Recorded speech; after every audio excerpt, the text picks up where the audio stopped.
podcast is on. It's rolling. It's rolling. Hi, Nick. Welcome to the podcast. I'm tired. Let's get this over with, dude. All right, yeah. So, how did you become the best Chase D. Hart impersonator in the world? I'm not. No, dude, there's some really I remember. So, D Hart impersonators actually. yeah, there are a couple. Some really good ones out there. His influence is a good one because I like people that ride like him. But when you were younger and I was younger, I remember thinking like, oh yeah, and you better talk into that mic, dude. Bring it to you. I need to hear. Yeah, hold it. You can hold it, put it in your lap, whatever. But like, what influenced your early riding? Because seriously, I used to make fun of you for looking like a little baby Chase D. Actually, my riding was influenced heavily from Sherbo and Edwin. Nice. Like, dude, Can I Eat? Like, Yeah. Can I Eat came out, and I just fucking, that was like the video I watched. Over and over and over again. Over and over and over again. And like, when you look back at old D Hart stuff, like, you can actually see like Bob, Edwin, like, he just, even before he took his brakes off, like, the stuff that he did. Yeah. So it wasn't until I actually started seeing D Hart after he became like brakeless. Yeah. So like after the whole like mini ramp like shit that he was It's doing. the rollouts that I remember that I was like, oh shit, they look so similar. Yeah. No, that's just like, I didn't mean to do that. Of course not. It's No. just fucking, that's I just how I remember. rode. Yeah. What was like your earliest BMX? I guess when did it become like a serious thing? Because I don't know. I remember Nick Seabasty was pretty well known. Still is pretty well known. What was your first taste of like? What was your first big project? I guess. My first big project. It wasn't really big projects. It was like Small Fry and I and like the homies would just go out and film little edits and stuff like that. And, Shout out to Small Fry. Yeah, dude, Small Fry's sick. And we would just go out and film edits, and it just became a thing. Like, we just. What was your first sponsor? That's such a fucking podcast question. Such a dude. podcast question. Colt was like my first real sponsor. Nice. Yeah. It was. I was working at this bike shop called Extremes, and that was like, I've had bike shop sponsors and stuff, and then I was working there, and Colt started, and I was like, dude, we got to get Colt inside the store. Like, it's gonna be a big ass company. Yeah. And I Googled a bunch of shit and found Colt's number online. Nice. And Joe V was like, dude, you were the second person to ever contact us. Wow. And we got it inside the store. It started selling like crazy. Damn, Joe V, dude. I haven't heard his name in so long. That's fucking awesome. Yeah, Joe's fucking awesome. He really is. He hooked me up with my first free coaster ever. Gave me a free federal free coaster when he worked at Tip Plus. Hell yeah. Yeah. Yeah, he was like Super one nice. of the early free coaster dudes. Yeah, like, he for was real. So sick. I remember watching a video with him in Bentley. Yeah. A fit video, actually. Yep. Yeah. And He was early on the half cab downstairs and fakie hop downstairs and shit. Yeah. He did like the 180 out the bank and like fakie wall ride. And, Yep. and I was like, fuck, dude. It's Joe so sick. V. Yeah. Hi, Joe V. I really doubt you're listening, but whatever. But no, I just filmed a little ESPN video right around that same time because Brian Tunney was working for ESPN. Yep. And I was filming with Larry Rhodes at that point, and he was like, hey, I saw you film with Larry, you should make an ESPN video. And Fuck yeah. when I talked to Joe V about getting Colt in the store, he's like, your name like sounds really familiar. Did you just have a video come out? And I was like, yeah. And he's like, dude, can I show it to Robbie? And I was like, yeah, fuck yeah. Hell yeah. Yeah, it just kind of all happened pretty. This is at the naturally. It's beginning crazy. of Colt? Yeah. Nice, like dude. the first few months. Like, I think it was announced like at Interbike that they were starting up a new brand. And Yeah. then, like, it was the next month. 2010 till the end. Yeah. I was going to ask when did Colt come out, but they have a catchy slogan to remind you. Exactly. Yeah. Like, So. You better pull this mic towards Dude, you. really, Dude. is it that sensitive? It sounds fine in here, I think. Just do it in your lap. Okay. You can extend it like this. Extendo. Unscrew it. Can I just? It just feels weird in my lap. Is this alright? That'll be good. Yeah. Okay. Just be close to it. All right, I'll be close to it. Make sure I'm like here. Kiss it. So yeah. So you're here visiting Arizona. You used to live here. Yes. What actually? I'm curious. How did we meet? Was it here in Arizona you came out? MySpace. Nah.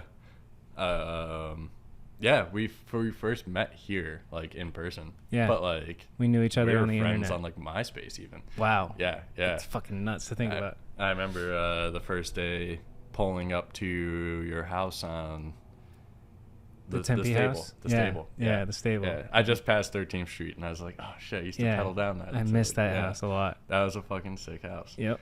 Yeah, I remember pulling up and you were just smoking a cigarette on the side of the house, and I pulled up and we were just like, shit, fucking Nixie meet each Bash. other Yeah, for in real. person. Hell Like yeah. it was crazy. Internet's a weird place. Why did you move to Arizona? New Jersey sucks. Is that where you were living? Yeah. Is that where you grew up? Yeah. Where? I grew up in New Jersey my whole life, and shit just got really hard out there. Like New York kind of overtook my hometown, and I was living with no heat or hot water out there. And Damn, what? Yeah. Why? Too expensive. No shit. Yeah. It was my dad and I, and like we became homeless for a bit, and then we got an apartment and we had no heat or hot water, and I was like, I gotta get the fuck out of here. Like, Wow. yeah. How old were you at this point? I just turned 21. Word. Yeah. And just turned 21. No heat or hot water. Went through it started at the end of winter, and then by the time winter was rolling around again, that's when I was like, okay, I gotta get out of here. Like, there's no. That's no so escaping nuts, this. dude. Yeah, fuck Yeah. winter. Honestly, summer is coming right now. It's like 100 degrees. In a couple weeks, it's gonna be brutal.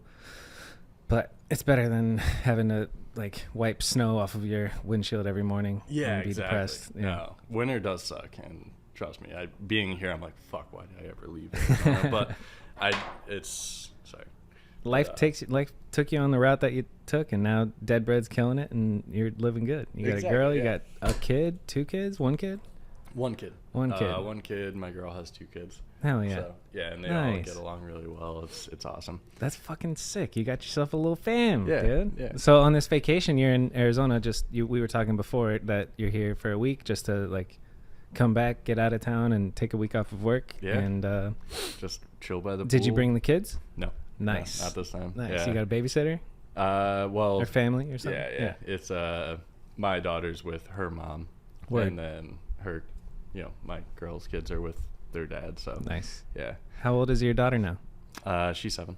Dude, what the fuck? Yeah. Time flies, man. Yeah. That's so crazy. It's so crazy, right? Yeah. It's I don't know. It is insane. Every year that goes by, I'm He's just like, developing into a "God, it's human not being fly." now. Yeah. That's so nuts. It's like, it's another year is gone. Yeah. Yeah. You gotta soak in all the moments, from Mhm. what I hear. I'd like to have a kid someday, but a couple steps before it. Yeah. No, it is awesome. Seriously, I wouldn't have changed it for anything. Yeah. Yeah. They say, I've heard people say you're never ready. Just it happens and you make it work. you Yeah. know? Yeah. Yeah. I was 24. So Yeah. yeah, it's crazy. What were you doing before Deadbread?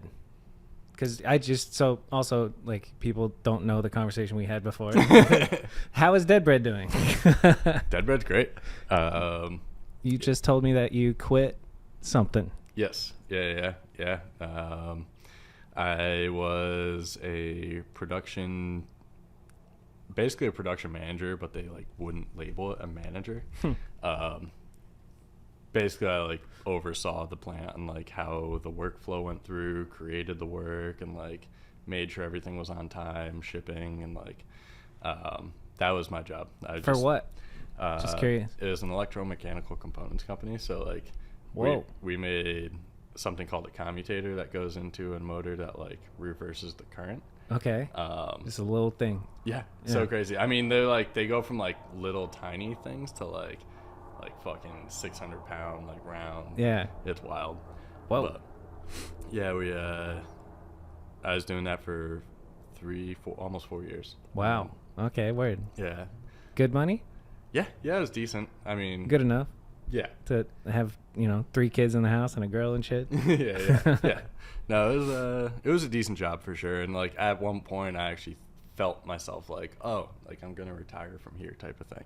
Oh no shit. And yeah, and then eventually I was just I don't want to do this. And I had Deadbread kind of on the side doing some stuff, and I was I need to do something with that more. Yeah. And the opportunity came up, and I just fucking did it. Like, I almost did it back in 2020. I stopped myself because of COVID. Yeah. And luckily, because everything shut down like a month after I was looking at the place. For real, yeah. And then you're like, hey, I got a new company and a new store, and then COVID. Yeah. Boom. Yeah. That would suck. Luckily I didn't do it, but then the opportunity for this one came up, and I was like, all right, this is like too perfect. I'm gonna try brick and mortar. Yeah. And so tell me how Dead Bread started while I close the door. Okay. Talk. How did Dead Bread start? So Dead Bread started basically like this girl who worked for Vine that I knew. For Vine? Yeah. So weird, right? She was like, hey, I'm trying to leave Vine and start up my own thing. And like her job at Vine was basically working with like the top influencers, getting them deals. And she was like, yeah, I can't use any of my clients that I've had through Vine on my resume, for my portfolio. So she was like, I want to like do that with you and use you on my portfolio. What the fuck? I was like, yeah. And I was like, all right, I guess. And she was like, well, you need like a brand attached to yourself, like some type of merchandise. So it wasn't even your idea. Well, no, she was like, yeah, you just need like a merchandise thing. And I was like, okay, cool. Like I've always loved clothing and like doing shit, like designing, like drawing and shit. And she was just like, yeah, so we can work off that. And she wanted it to be like a Nick Seabasty brand. Thing, yeah. And I was like, nah. I was like, not doing that. That's fucking weird to me. And I came up with Dead Bread randomly and just like, I don't know, started making up the logo. You're just like, that sounds cool. Does it mean anything special to you or anything? Not necessarily. It was actually a 2 Chainz song that always got stuck in my head. And I was like, yeah, I'm going to fucking run off that. Perfect. Had you done like production of shirts prior to starting it? No. So it was just all learning from scratch? Yeah. I mean, through BMX, like I had an idea on how things were done, and like, Robbie specifically, when I was riding for Colt, like him and I talked a lot about things, and like that's dope. I learned a decent amount through that, and then just like I always kind of pick up on things as I go. So like even just riding for other companies as time went on, I saw like how things were done. Yeah. And I was like, okay, like give me an example. I can do this. I don't know, like just fucking.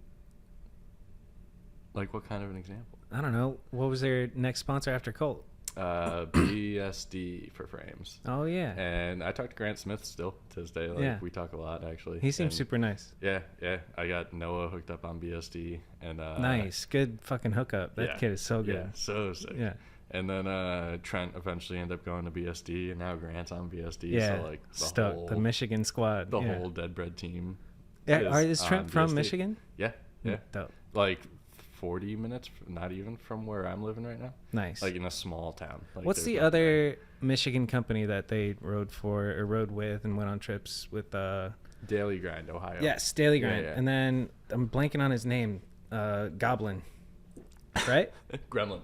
Damn it. Yeah. All right. Sorry, Gremlin. I love that guy. He's fucking cool. He's awesome. Yeah. Dude. Goblin. Sorry. The first time I met Gremlin was in Ohio on a Primo trip. And it was me, Craig, Scott Marceau, and Small Fry came with us, and he was filming like a We the People thing. Yeah. And that was a really fucking productive trip. It was a crazy trip. And we met up with Gremlin. And when we met him, like he had this like long hair and like, what Gremlin looks like now. Yeah. It's not the same. That, yeah. And we pull up and Scott's like, all right, this dude Gremlin's here. Like, don't look at him funny. Like this and that. Like, apparently used to be like fucking gnarly. Like he used to like fuck people up and shit. Wow. So like we were like, oh, all right, like fuck. Like, the whole time like I'm like looking down and everything. And then I got don't make eye contact with Gremlin, dude. That's scary. And then I met Gremlin years later and like whole different person and everything. And I was just like, what the fuck? Like, like I wonder if that's true. Like if he was in a phase of like violence and shit, but or they just made it up. I don't know. That's what I mean. Like it was. I don't know. Scott was just fucking with us or something at the time. But like Scott Marceau. Yeah. Damn, it's crazy all the names that just like through the years it's still like it's like we're fucking old now. It's like what the fuck, dude? Yeah. How old are you? I'm 30. 30. Yeah. I'll be 31 in June. Yep. So we're old for BMX, dude. Dude, old. definitely I old. remember being 18 and hungry and riding and making edits and all that. I guess, dude, the fact that Corey Martinez is still going and just turned 40 Yeah. and he's like still at the top of his game is Dude, fucking amazing. Yeah, and Corey's fucking awesome. Yeah. Like, he's killing it. There's a few dudes out there that are just still in it. It's Yeah. fucking awesome. seeing it. Longevity. Yeah. Like, who else besides Corey is old and still killing it? I mean, there's people in their late 30s that are definitely still killing it. Oh, I think yeah. Nathan is probably older than us. Oh No? yeah, definitely. No, Yeah. there's definitely people older than us. Yeah. I mean, like even Dakota. Like, look. At Yeah, him. true. Yeah. He's fucking dropping Yeah. two video parts a year. Yeah. And like Video yeah, parts. like video Bangers. parts. Yeah. Like he doesn't put something out that's like, yeah, okay. You know, Yeah. It's like Garrett is got to be. He's only like a year or two older than me, I think though. But yeah, there's definitely some people out there that are older. I don't know, like Van Homan. I don't know if he's riding them. I think he's riding a little bit. I Yeah. think I've seen on Instagram. Like he moved to Paris or something. He's doing a bunch of stuff with Source. Yeah. So I saw him That's like sick. riding a bank spot in Paris, and I was like, "That's exactly. cool." Yeah. There's even Bob Sherbo just posted today, like he's been off on a broken foot the past few months, but like still out there riding, filming, like That's doing awesome. it. You know, Yeah. like still fully involved, Yep. which is sick as fuck. Scapegoat. Scapegoat. Yeah. Scapegoat. Yeah, it's the La Verde. What was right? Is that the name of the latest one? Veselinda? Scapegoat something. Vaselinda maybe. That sounds right. There's a recent scapegoat video that I watched and I was like, oh, that's dope. Like Mark Burnett is in it. I think that I don't know how to pronounce it. But Lacuna. Lacuna. Yeah, Lacuna is what it Lacuna. is, He yeah. always has some crazy names for it. Yeah. Yeah. He's a mysterious guy, but you know him, huh? Yeah. How'd you meet him? When I was 12 years old, wow. When I was 12 years old, I went to the Banks and I was wearing his signature low-tech shoes. Wow. And he was sitting off to the side, just like he could probably roll a blunt or something, and like fucking just went up to him. We were wearing the same shoes, and I was like, "Oh, nice shoes, man." And he was just like, "Oh, thanks." And like he just started talking to me. He's like, "Oh, where you from? Like, you know, whatever." And Being nice to the little 12-year-old. yeah. And then and then he's like, "What's your name?" And I told him my name, and then he was like, "Oh, I'm Bob," and shook my hand. And as soon as he said Bob, it like clicked. And I was like, oh my God. You're Bob. I'm wearing your shoes. And like, yeah, he was like, "Oh yeah, come up here and like meet all the dudes." And like, at the time, I knew Edwin when I saw Edwin, you know, because like they always showed Edwin, but like Bob, it was more just like raw footage of him. There was never like clips of his face being shown and stuff. Yeah. Like, so I didn't recognize him. But yeah, he was like, "Yeah, just come up the hill and like, you know, introduce you to guys." And it was like, I think like Roan, Ed, like all those dudes were Wow. there. 20 And years ago you met. Yeah. Basically 20 years ago you met Roan, Edwin, Bob. That's Dude, fucking it was awesome. so weird. Dude. Yeah. And then he was like, "Oh yeah, we're gonna go ride street if you want to come." And I was like, "Fuck, hell yeah!" Mm-hmm. And then I had a 13-tooth cog on, and I feebled the little flat rail there, and the cog snapped in two pieces. Oh no. So I was like, "Oh fuck, I gotta go home." Sorry guys, I gotta go home. Yeah, Your voice yeah. hasn't changed yet. and shit.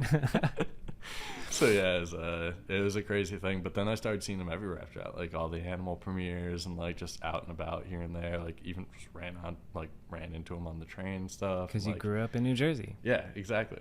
Did Garrett also grow up in New Jersey? Yeah. Did you meet him ever? A few times I feel like at Incline Club. Damn, that place I haven't thought about in a minute. Yeah. Scotty Kramer. Yeah. Kramer, like the whole Kramer family. That's all from New Jersey too? Yeah. Wow, dude, New Jersey's stacked. Yeah. That's crazy. Van Homan's from New Jersey. Get out of here. Yeah. All right. Van, Diethart, Daryl Taco, they're all from the same area. Then like Bob and I think Wismerski's from. No, he might be Philly. I think Wismerski's Philly. Yeah, Philly's also stacked. Yeah, It's crazy. Yeah, exactly. Yeah. That's what I mean. It's That's like dope. it's definitely a crazy place because it's also small too. Yeah. Like New Jersey's tiny, Philly and New York so close to each other. Like, yeah, it's weird, wild. I can't like relate to that because I've never lived in a in one of those areas where it's like not that far to go from state to state. Like Arizona, it's like a 5-hour drive, 6-hour drive to California, or same thing, like 10-hour drive to New Mexico, Albuquerque. So it's a different thing. But that's interesting because like I don't know, New York, New Jersey, Philly, all related, and all the surrounding areas, all the riders there. That's crazy, dude. And that those videos also shaped my young riding eyes. Like Cleon showed me Animal Can I Eat and Voices. And those two Voices, videos were dude. like the Joe Cox. Yeah. Yeah. Joe Cox is a goddamn legend forever. Yes. Yeah. Can I Eat, I remember came out, and I didn't get to go to a video premiere. I was super bummed. But I got the Can I Eat shirt, and Nice. I wore that like every single day to the point where it was tan. That's sick. And then, and then all day when that came around, like I was at like every premiere Nice. for it, and just like, yeah. Fuck yeah. It was so sick. That was Animal's heyday. Oh, yeah. So can you say publicly the thing you told me earlier about Animal? Yeah. No, that's, I'm going to start doing some sales work for him. That's dope. I'm pretty sure it's international sales. Not really positive, actually. When we first talked, it was going to be international sales, but I'm not sure. We just got everything, like the ball rolling on it this past week while I've been here. So Nice. Yeah, so. That's exciting. Yeah, no, Fuck I'm yeah. hyped. I'm hyped. Who's the contact at Animal? Who runs it? Ralph still owns it. Nice. Ralph, and I was just on the phone with Ralph and Howard, and Bo is fucking awesome. He's one of the sales reps. Sick. Yeah, it's mainly just going to be us four doing everything. That's so, dope. Yeah. That's cool. You're going to get involved with Animal sales. That's fucking cool. Bring them back. I don't know. They never went anywhere. No, still I there. mean, they went the same way every other thing did in BMX. You know, it was like there was this super huge peak, like up at the top, and then like kind of came back down, and every company navigated it differently. Yeah. And Animal definitely struggled through it, just like a bunch of other companies did, but they survived and they kept going. That's and, what's like, up. They're still doing shit, like putting out new parts constantly and new videos. Howard's fucking killing it on that. It's like next week, I think we're going to be in Ohio. And then from Ohio, he's going to split off to go to New York with some of the dudes from Canada. And I'm going to head back to Michigan before they go to New York. But Nice. yeah, it's just he's constantly like. Yeah, Ryan Howard seems like he's really on a mission. Like Dude, he's the most motivated fucker in BMX right now. Yeah. Like we just talked about Dakota, and like, you know, Dakota I feel like is always talked about, like he's always out searching for spots, fixing spots, like, you know, and like Howard's on that same level. Like he really is. It's like he's has every tool in the van needed to like fix anything, take care of anything. Like, oh, this needs to be cut out. Oh, this needs to be bondoed. Like, you know, we need to cut these caps off. Like, we'll be out in the middle of Detroit, like main busy streets, and he's out there with the grinder, fucking grinding caps off and shit. Like, he's a true BMX nerd, dude. That's fucking awesome. Like even like the local skate scene, because I talked to all the skaters in Michigan and stuff, and like we'll trade spots with each other and stuff, and like be like, yeah, like we just cut the caps off that, like it's free game now, you know. Go like, hit it. Yeah. I was just talking to Trevi. I think yours will come out after his, but he's also the spot mod guy, and also communicates with skaters. And every time he posts a DIY spot, like 35 skaters show up and kind of blow it up. But that's cool that you guys share spots like that. That's awesome. Yeah, I mean, like obviously there's certain things here and there, or, like certain people I'll even share with stuff more than others. But like, you know, I'm not one of those people who is like, oh, it's my spot. Yeah. Even when I see like spot accounts, I've seen people get like pissed off about them. And I'm like, I get it, I guess, but like, we're all doing the same. It's kind of nice to. What is the spot account? I'm trying to remember their name. There's so many different ones. There's one dude that just is basically all California. Spotman dude. Spotman dude. Yeah. They just talked about this on Unclicked, I think. Oh, no shit. Yeah, he is all over the place. Like he'll post spots literally from one side of the country to the other in one post. What does he do for a living that he's doing this? Yeah, you know? exactly. That's what I mean. The fact that this is like the second podcast talking about him, at least, you know, who knows? Maybe there's fucking a million out there who have mentioned him in the past 6 months, but like, well, we all follow him. Yeah, you know, because it's interesting. You know, I was like, I want to see the spots. Let's go. Yeah. No, he's fucking putting in the work to find some shit for real. So, what's your favorite spot you ever rode? Fuck, dude, that's a tough one on the spot. I don't know. I gotta say the Brooklyn Banks.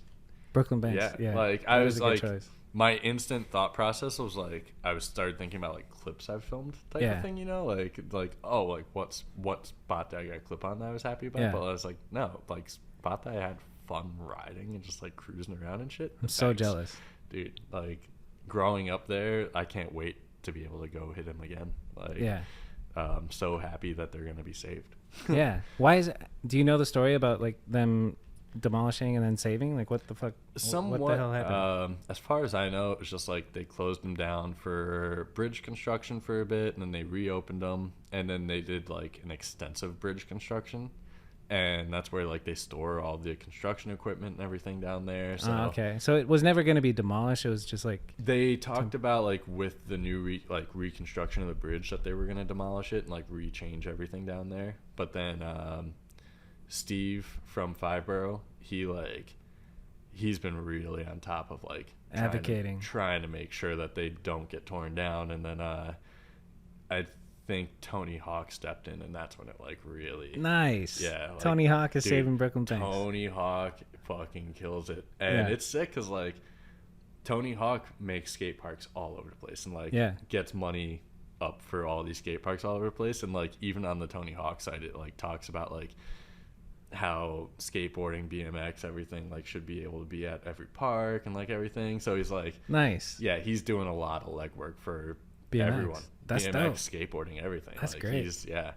No, it's sick. And yeah, he stepped in, and now the Brooklyn Banks, I think, are going to be like, they're going to be kept, but like refurbished and like dope. Yeah. So amazing. A few things are going to be changed. I think they were talking about like redoing certain areas. Dope. But yeah, that's what's happening here with Deck Park. Like it's totally different right now. There's, well, it's such an old spot. It was like that. You can see that it used to be like pristine ledges, but everything is so crusty and grimy now. It's like kind of actually not fun to grind, but they just like filled in where the fountains were with all concrete. I don't know if you've seen that, but it changes the whole like vibe of Deck Park. But really, I've heard, I keep hearing rumors that it's going to be bye-bye pretty soon, which is, it's like, I kept hearing that for a long time. Yeah. Like every time I heard like 3 years ago that Deck Park was going to be gone. Yeah, then, exactly. But it's still there, dude. So. Yeah, and then we had the Dead Bread Jam here. Like, we did a whole Dead Bread trip to Phoenix. Yeah, I remember. It ended up fucking raining the entire trip, which was insane. Good. Keep you out of my state, dude. We legit had, so like the jam was the first day being here, and we got through the jam, and like after that it started raining. Like, basically at the tail end of the jam it started pouring, and then it snowed at one point while we were here. Nice. So we ended up basically just drinking the whole time in the hot tub and like chilling out. Yeah. And we got some clips. We got some clips done. I remember you guys coming to the crib and me. That's when I met Trent and Grant for the first time. Yeah. Fucking amazing humans. Yeah. But I couldn't make it to the fucking jam for some reason. I was working. I forget. Yeah. Yeah, it was a good jam. There's a decent amount of people out there. Sick. The Arizona scene is really good. Oh yeah, tons of people. But that's the last time I was at Deck. Was that?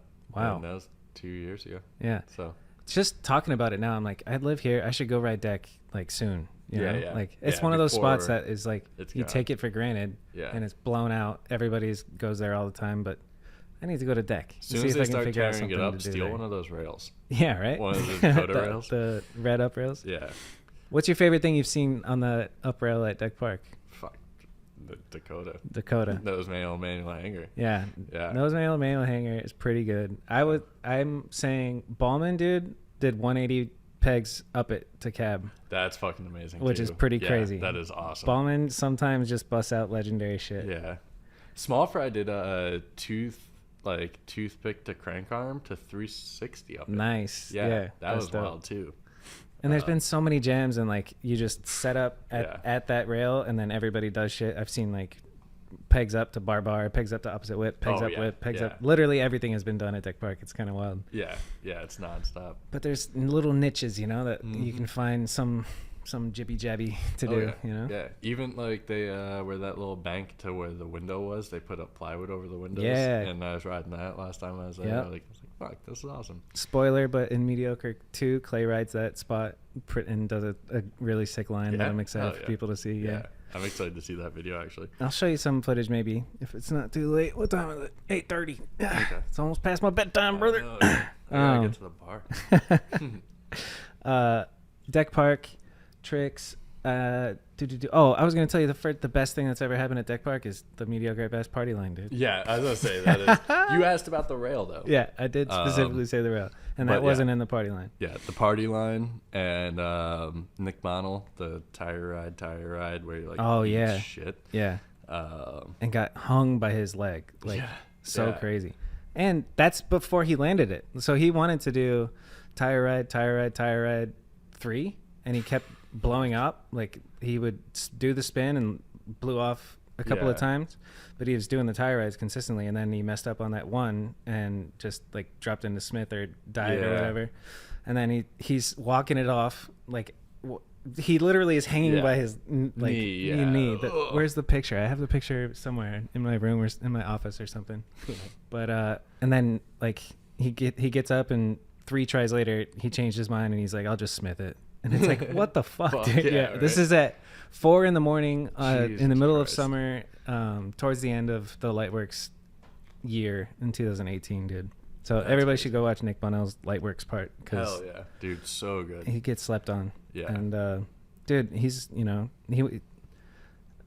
he's going through some shit with his knee, and if you guys listening want to help, go look at Nick Bonnell's Instagram or DM him and send him some donations on through Venmo, because he's in a tough spot right now with his girlfriend's like working 2 jobs to try and hold everything together, you know. Dude, it's so gnarly.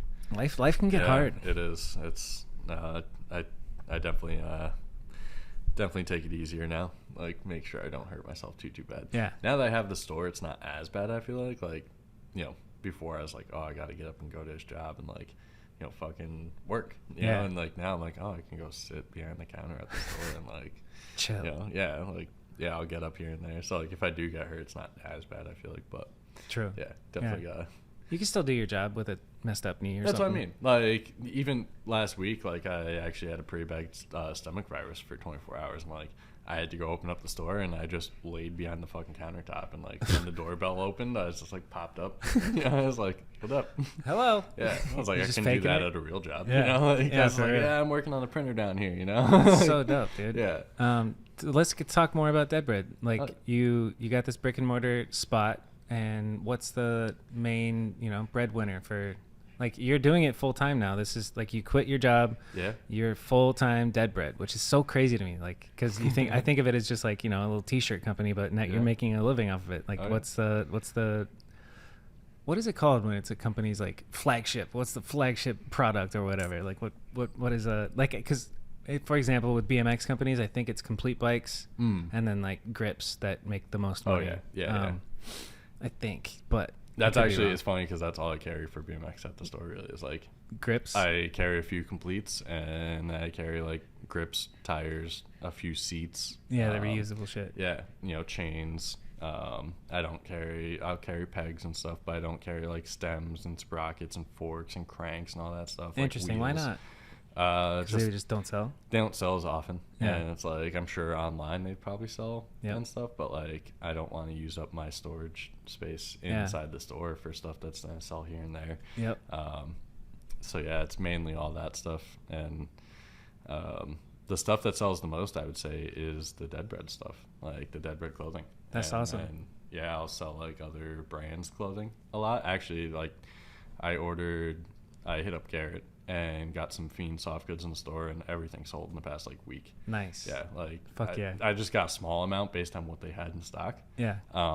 But even just that, like the few shirts, hat, whatever, like stuff I got from them, just all within 1 week was gone. That's cool, dude. You're holding it down. So it was fucking cool. Like seeing that stuff. Like I've been carrying like a lot of smaller brands between like BMX, skate, like, and yeah, it's just being able to sell all that stuff. Like, all I know is Goon is a skate crew out in New Jersey, and like I stock their pants and shirts and socks and stuff, and like everything flies off the shelf for them. So it's like, that's dope. Yeah, it's like being able to support those smaller brands too. It's so you're seeing the scene firsthand. Would you say the skating scene? I would bet the skating scene is way bigger than the BMX scene in Michigan. It's just different. Like Michigan's very spread out, so it's like where I'm at is 20 minutes between Flint and Lansing. Okay. Each way, and then we're about an hour, just about an hour from Grand Rapids or Detroit and Ann Arbor. So everything's really spread out in that sense. And each area has its own scene. Like the Detroit scene's pretty huge for BMX and skateboarding. Okay. I would say the Flint scene is definitely more skate heavy than BMX. Lansing scene is like a good mixture. Grand Rapids, same thing, like 50-50. But yeah, just... Who would I know from Grand Rapids or Detroit or Flint? Well, Detroit, I mean, Corey Wirgowski. Yeah, obviously. Nick. Yep. Yeah. Nick Bullen. Nick Bullen. Miss him. He's a fucking wild man, just throwing axes and being a fucking man, dude. Yeah. Like, Chase Krolicky, so he's from he's from there. Obviously Trent Grant. They're the Michigan video, dude. Yeah. Trent Grant. Noah's from the UP, but he's so he's up there. Yep. Fuck. There's this dude Pat Ellis that's like an old legend in Michigan. I don't know if you ever heard of him. No, but I'll follow him now. Yeah, he's sick. Pat Ellis. Loose Spokes. At Loose Spokes. Oh, no shit. Okay. Yeah. I think I already follow Loose Spokes. Okay. Yeah, he's sick. He's from Grand Rapids, and he's been holding it down in GR for a long time. I wasn't following him, but fuck yeah, now I am. Michigan is like Loose Spokes. Full of history too. So like Dane Wild, Mark Flip, like Albies. Oh shit, yeah. Like Albies is out, Detroit area. That awesome. era. Yeah. Same thing with the skate scene out there too. It's like you have all these old skate shops like Plus, Premier out in Grand Rapids. Like there are huge skate shops that like have been around forever. That's type of thing. And like, pretty fucking awesome, dude. Yeah. So skate and BMX scene in Michigan is just like has history there. It's big. So it's interesting too because everybody migrates to Arizona, like Jackson Casey and the Boyish crew, or what is now Pyramid Country. Like dude, they migrated down here and Yeah. then met up with JJ, and he started doing the art, and like it all came together. Bobby Green, fucking Pyramid Country became like big legit thing, and it's all just Michigan dudes. I'm watching their videos and I'm like, oh, this is so fucking sick. They influenced my shit a lot, but I was like, where's all this footage come? There's this one quarter pipe in Michigan that I'm like, where's that spot? But then I see it's in Michigan or whatever. So yeah, I wonder which quarter it was. Arizona and Michigan like all together.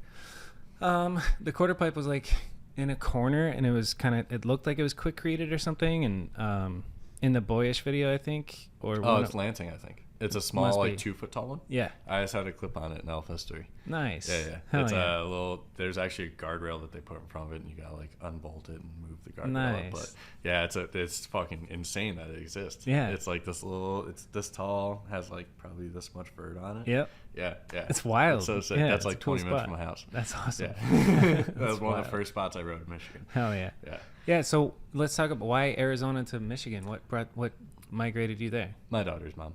Okay, gotcha. Yeah, she was working at Spinelli's here in Tempe, and she was from Michigan, and that's the thing. Your life Arizona, story is Michigan. wild, yeah. Arizona, Michigan's such a weird thing because even like her apartment complex, 2 doors down were people from the same town that she's originally from in Michigan. Yep. Yeah. A lot of people migrate here. My fucking ex is from Michigan. Yeah, exactly. Yeah. Matt, that you lived with. In Tempe. Matt Osborne. Matt Osborne. Yeah, he's from Michigan too? From Michigan. No shit. Wow. Yeah, Matt Osborne. Shout out Matt. He's not listening to this at all, but love that guy. He's watching a BMW. Oh man, podcast. I have a fucked up story that like made Matt hate me. I was completely blacked out and I thought it was funny. I was like, I just got out of the shower in this hotel in California, and I took like a beer bottle, and I'm laying kind of naked on the bed, but I have a towel over me, and I like just wasted. I just put the bottle under the towel to make it look like it's my like unbelievably big dick. Like you can't for a second think that it's real. Yeah. And just sent it to like, I would open my Instagram and I just went do, and I literally sent it to everybody. And then like the next morning I wake up to so many angry texts from so many people like, you sending my dick pics to my girl, bro? And I'm like, oh my god, what the fuck did I do? And I had to call him and explain, and he was like, I'm gonna come over there and kick your fucking ass type shit. And I was like, dude, please, I would never do anything like that. I'm sorry. I was just joking around, and I literally sent it to everybody. It's not like I was targeting her. Like, yeah. whew. Well, That's a rough. Yeah, that rough was. one. Yeah, I definitely have made some regrettable decisions when you're drunk. You know. Oh yeah. What is? You got any gnarly stories that you regret? Not necessarily. Of course not. On the record. On the camera. No, I don't know. I'm sure I do for sure. Actually, I mean, yeah. There's got to be. Got to be for sure. Well, we'll go back to regular podcasting. What's your fucking favorite place that BMX ever took you? Oof.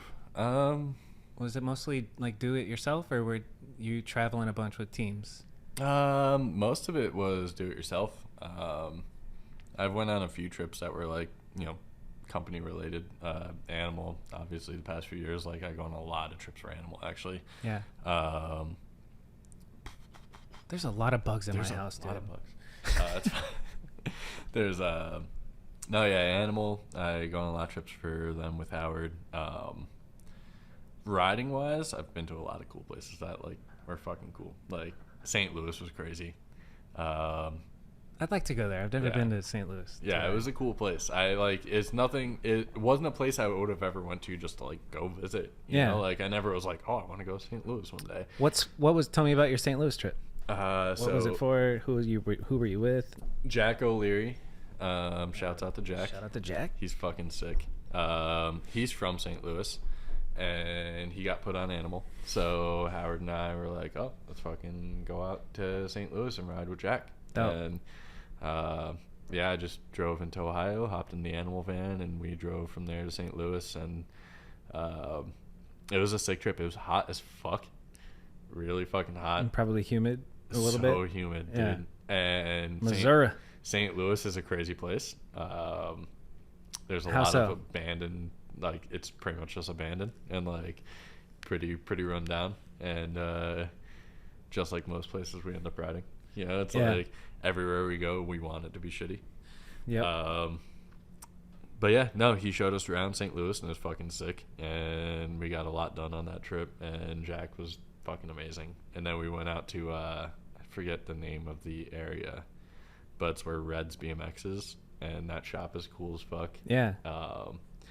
And like the owner of Red's, he showed us around that area. That's dope. And, they're big. Like I know that name. And yeah, exactly. Yeah. Red's BMX is a big thing. They kill it out there. And I talk to that dude regularly now, and just like fucking, it was just a cool scene out there. I really liked it. That's dope. But yeah, it's one of those places that I was just like, I never would have just been like, man, I want to go to St. Louis and check out St. Louis. You know what I mean? Exactly, but like riding wise, it was fucking awesome. I'm trying to remember. I don't think I've ever been there.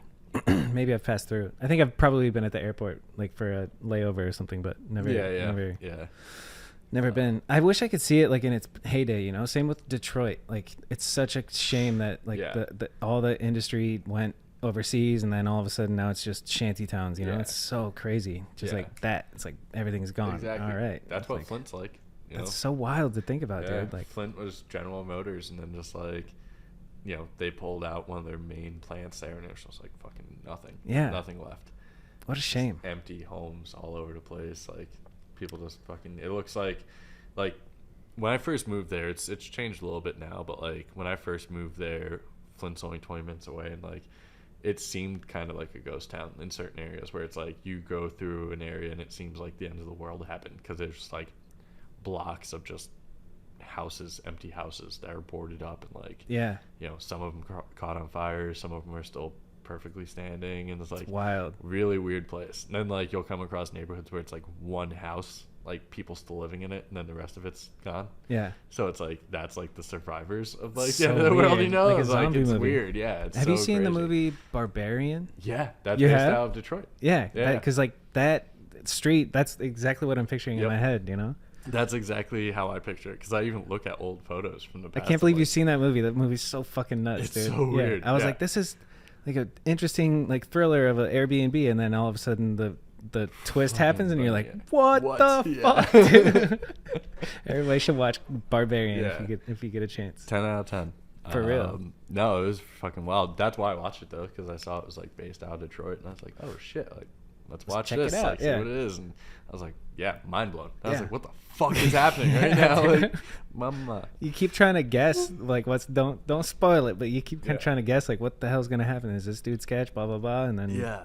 the craziest twist in all of movie history. I think that shit was so cool. It Yeah. got a little unrealistic towards the end, but Yeah, exactly. it's fun. But whatever, yeah. it starts like a psychological thriller. I actually like watched YouTube videos about it. It started like a psychological thriller, and then it turns into a slasher Yeah, type yeah. like comically fucking gnarly horror film, which is pretty cool. Yeah, it was it was definitely wild. It's worth watching. roller coaster. 100%.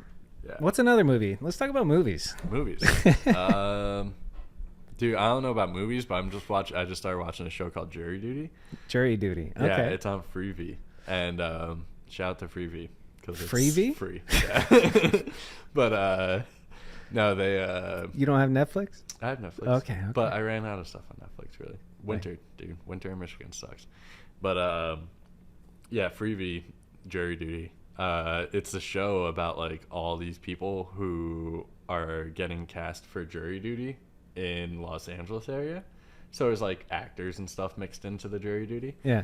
And there's one dude that thinks that they're filming a documentary about this whole situation, but like he doesn't know that everyone else is acting in it. Oh shit. And so he's just kind of like all this crazy. It's almost like watching The Office or like Trailer Park Boys or something, where it's like, you know, showing the real life Yeah. side of things, and he's just sitting there like, dude, what the fuck is going on? Like, That's interesting. That's a cool concept. It's hilarious. Yeah. I'll check out Jury Duty. Did you watch Beef on Netflix? Yes, dude. Yeah. That was one of my favorites, I was so actually. skeptical. I was like, this is gonna be some, stupid shit. Some woke shit, dude. Yeah, yeah. And then No. it turns out it's the best show I've ever Super seen. I watched it twice. I cried. I laughed. It was so fucking good, dude. It's actually one of those things where like I have a hard time getting into a show. Like It fucking gets you, dude. yeah. It needs to, like the first episode needs to just catch me. Yeah. And be like, okay, this is worth my time. It's A24. That's the production house that makes it. And Yeah. they did Unhidden Gems, and that Okay. shit is like an anxiety attack the whole time. With I don't Adam, think I've seen that one. it's Adam Sandler. He's like a jeweler. Yeah. And that movie is just I did like watch that. nonstop problems, and that's Yeah. the same like concept with beef, like yeah. nonstop problems. But it's like, I love it, dude. I'm nervous. Tomorrow I'm doing a like proper shoot with my guy Jamil, and I didn't storyboard it. I just have a script, and we always wing it, but it's like a proper ad for his like coaching, and I got to be able to like plan out shots where he's in the same scene with himself using suction cups on a car for the first time ever. Like, Okay. I'm expanding my comfort zone tomorrow morning at like 7 a.m. and I'm kind of scared, you know? Yeah. You got it. And then in post, I have to go in. So his Rolls Royce, he wants to film it in, and he wants to have a conversation with the genie and I have to turn him blue in post. And so I have to like select the color of his skin, and it's going to also select all of the orange in the car and make it blue. So I'm like freaking out. I'm like, I don't know how I'm going to do this. I have to like manually mask him out, or I figure out some AI shit. We'll see. You got it. But yeah, I'm nervous about it, but we're going to do it. Make it happen, dude. Fucking A. What are you going to do tomorrow? Probably sit in the pool. I don't know, actually. Tomorrow's gonna be like the last full day here, so probably drink and smoke some weed. You know what you should do? I was just talking to the person at the cold plunge thing that I go to in the morning. They just went to Sedona for like a quick little walk, and so like it's I think less than 2 hour drive, and you can be in Sedona and like go on Grasshopper Point or whatever. You lived here, you know the deal. But you guys should go to Sedona for your last day. I actually talked about doing that. We wanted to do that, but then we were like, should we type of We're thing? lazy. Let's just drink and hang in the pool. Well, the main thing is like everyone got really sunburned yesterday. Like we were in the pool all day long. Yeah. So like we're all like, can we do anything else outside again? Yeah, You know? Like, for real. should we just stay inside, do shit? But like, Sedona might still be a thing. I heard it's like 70 degrees. So Oh, yeah. depending on how it is tomorrow, you Yeah. should definitely consider it. And I got aloe in the fridge ready Dude, for you. hell yeah. I'll Hell give it to yeah. you for Hell real yeah. to take home to her. Hell yeah. She probably already has some, but I'll give her that. Yeah, she's been lotioning it up. Trust me. What are we at here? All right. 49 minutes of talking to Nick Seabasty, dude. 49 minutes.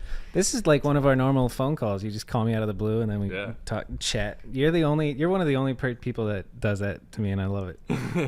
I love it, and I hate it. I love talking shit to you, dude. Yeah, no, I love talking shit to you too. That's why I do it. I haven't done it in a long time though. I just been too busy. I used to be way more communicative with people, and like now I just don't, because like I just get overwhelmed honestly with like how much dead bread keeps me busy. To the point where I'm like, I get burnt out. That's why even when coming here, I was just like, I didn't even tell anyone I was coming. Yeah. You know, like I was like, I just need to get away escape, and like be with my girlfriend and like her sister and her sister's boyfriend. Like we were just gonna chill and like fucking relax and like fuck yeah. Yeah. A little break from the grind. Yeah. What does your shorty do for work? She's a waitress and manager, bartender. She's been at this place called Wrought Iron Grill that's in the town that we live in, and it's like kind of like a higher end restaurant, and she's been there for 10 years now. So yeah, she does it all there. She in the industry. Yeah. She waitresses, bartends, manages, like does a little bit of everything. So that makes me feel a little better about my sister. My sister works at a kind of a sports bar. I guess you would call it a sports bar. Yeah, there's like TVs everywhere. They have live music sometimes, and it's kind of like just alcoholic 50-year-olds, you know. It's fucking, I'm like, you gotta get out of that world, you know, but also at the same time, like, she can climb the ladder and do well in that world, and she can live her life exactly how she wants, you know. And it depends on the type of place too. Like you know, it's Wrought Iron's more of like a restaurant than anything, so it's like it's a little bit different than just being a bartender, but even then, like, I've seen restaurants that were crazy, you know, like they have crazy staff and everything. Like the restaurant she works at's so weird to me. Like, why? The whole kitchen staff is just like dudes that like video games, and like, you know, they just go home straight to playing video games and stuff, where like most restaurants, like the kitchen staff is like, all right, let's go like do a bunch of blow and hit the bars like as soon as we can lock up, and we're gonna go out till 2 a.m. You're used wake to up Cornish pasty 12. And Casey Mars. Yeah, that's what I mean. Like, that's every restaurant. Like, I've worked at restaurants that were like that. So it's like seeing one like that where it's like, you know, the whole back of the house is like, oh, like, we're gonna go home and let's go squat up on Fortnite, boys. Exactly. Like, yeah, and it's sick though. They're all cool. Yeah, no shade on that, dude. Like, yeah, I'm like, cool, man. Like, it's nice to see that actually. Yeah. Like, I wish I had the time to play video games again, because I do miss. Like, I had so much fun playing Fortnite, because I when I was super fat, I was like, I got to do something, and I switched from drinking and going out and doing stuff to being a recluse and eating kratom and playing video games. And I just played video games while I was losing weight and fasting and shit, and it kept my brain occupied like fully. That's the cool thing about video games. I think that's what attracts me to it, is like, same with chess. It's like all encompassing. You're like, takes you out of reality for, you know, a brief amount of time, you know. Yeah, exactly. No, it's I just put Skate 3 down at the store. Nice. And I got like an old That's PS3, a good way to kill some time, dude. Yeah. And that's why like kids can come in and play it and shit, and like chill out on the couch. And I was fucking in my downtime, like, I need a break from everything. I'm like, all right, there's no customers in here. Like, I need to take a break from the website and doing other things. Like, I'm just gonna go sit for a few minutes and play Let's go Skate shred. 3. Yeah. Like, I'll pick up for 5 minutes, and my ADHD will be like, all right, I'm done. And nice. then, like, I'm back to doing something different. I was gonna ask what your escape is. That's Skate 3 then. Yeah, pretty much. I mean, there's a few of them for sure. My ADHD is really bad, so it's like hard for me to stay on one thing throughout the day, obviously. So like, like, I'll be in the middle of like placing a big order for like skateboards or like, you know, clothing or something like that, and then it's just like, all right, like 10 minutes of this, and I'm like, okay, I gotta go do this over here. Or like a customer walks in, like, oh, I gotta do this. I think that's an advantage, dude. It does. I feel like I get so much done throughout the day, but like it takes me forever to get one task done. Yeah. Because like I'll bounce around and finish like 10 different tasks. Yeah. And then I'll come back to that first one. I'm like, oh shit, like, I gotta get this in before 3, and it's 2:55. Like, you know, if it's shipped today, like, I need to do this now. Like, so, yeah, it definitely definitely helps and hurts all at once for sure. Is it diagnosed your ADHD, or you just started saying it? No, I mean, it's pretty much diagnosed. I went to the doctors a few times for certain things because when I was out here, I had a pretty bad head injury, actually. On the green hubba. Yes, Yeah. green hubba, yeah. I got 5 staples to the back of my head, and You were knocked out? yeah. It was like I don't know how long I was knocked out for. Like, I basically just went off of like what Greg and Austin them were saying, like what happened. Really. Wow, Greg fucking and Mild Austin turnout, used to live here too. Yeah. Dude, It was a it's crazy time. I don't even remember who the else was golden with era. us. I just remember Greg and Austin being there, and like all I remember was like I didn't want to try it again because I was like, what I want to happen isn't happening, and I'm like, What were you trying? it was pedal 180, and I wanted to originally gap To the over the street, sidewalk, yeah. but it's like kind of a far gap It's a gnarly for gap, yeah. out of a pedal grind, Right. and I didn't feel comfortable going super fast around that bend to Yeah. get to it, to my switch side for the pedal. Yeah. So I was going kind of slow, and there was a few times where I like pedal 180'd and like landed on the sidewalk and kind of like half-ass cabbed off the curb. So they were like, "Oh, just do that, and I was like, it's not what I want, but fuck it, all right, like, you know. And they're like, It's "Come always on, gonna happen when- give it yeah. another try." And I was like, all right. So the one time I like half-ass 180 out and just landed super back heavy on And my back just- tire and yeah. just slung shot to my head. Yeah. And yeah, I just wanted to fall asleep, and they were like, "No, stay up," and like Yeah. they threw me in the back of the car and drove me to Tempe St. Luke's. And Wow. yeah, I got 5 staples, and a week or 2 later, Christina was taking them out with pliers in the Wow. in the living room. Yeah. I was like, I'm not going back to the hospital, and I pulled one out by myself. And I was like, all right, that's not so bad. Like, here's the pliers. Like, take Do the it. rest out. Yeah. And yeah, she was just sitting there like weaseling them back. Gang, and gang. forth. I got 10 staples in my head. Oh, So, yeah. yeah. Yeah, we that's the There thing. to there. Yeah. I was thinking about that. Severe head recently. injuries, severe head trauma throughout. But like knocking yourself out like that is pretty fucking gnarly. What were the repercussions, and how do you like? What does that have to do with your ADHD? It fucked me up for a while. Like how I process things. Like, Interesting. yeah, I noticed it. It took me a while to even notice it, but like I noticed that I was doing things slower, and like I wasn't able to focus on things as easily. That's when I started like really fucking bouncing back and forth between things. Like I couldn't just do one thing at a time, and like it like fucked up my OCD pretty bad too, like to a point where I constantly started like telling myself like, oh, like I'm this little crack in the ground right here.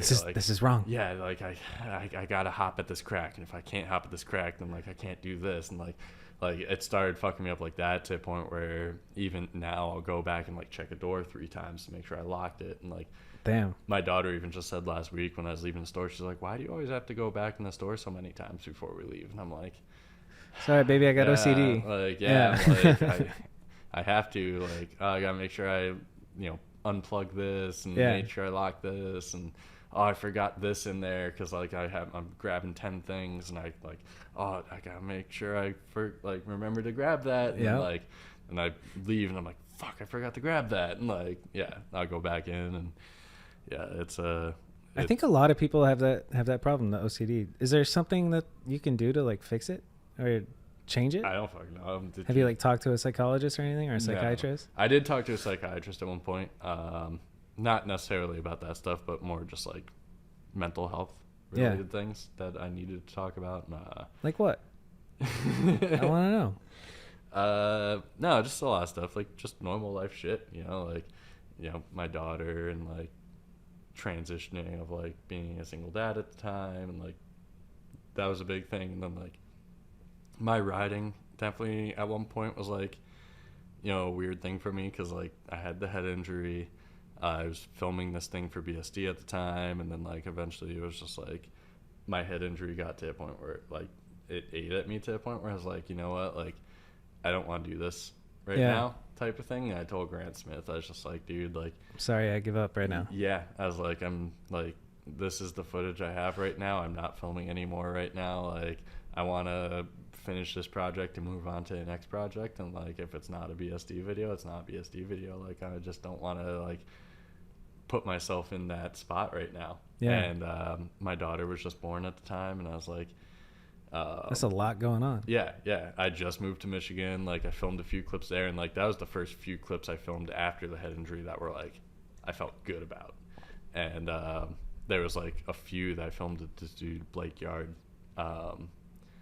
and yeah, I was like, okay, those are like some of the best clips I filmed in the past few years, like since the head He's injury. back, And like, baby. Yeah, but at the same time, I was like, okay, I got those clips in there now, mixed in with the other stuff that I had from here, and I was like, I'm calling it quits on this video. And so what did you say to your psychiatrist? Like, hey, I'm, I feel like I'm giving up, or what was your mental health problem? Like, cause like people have mental health problems. Let's talk about it. No, it was just a lot to handle all at once. Like yeah, I said, I can't even imagine, bro. Yeah, my daughter was just born. I was like just moved to a whole new state and trying to figure out my life there, and like it was there was just so much going on to a point where I was just like super overwhelmed. Yeah, like I don't know how to handle this type of thing. And then I balanced that out, and it was when my daughter's mom and I were splitting and like handling that whole situation of like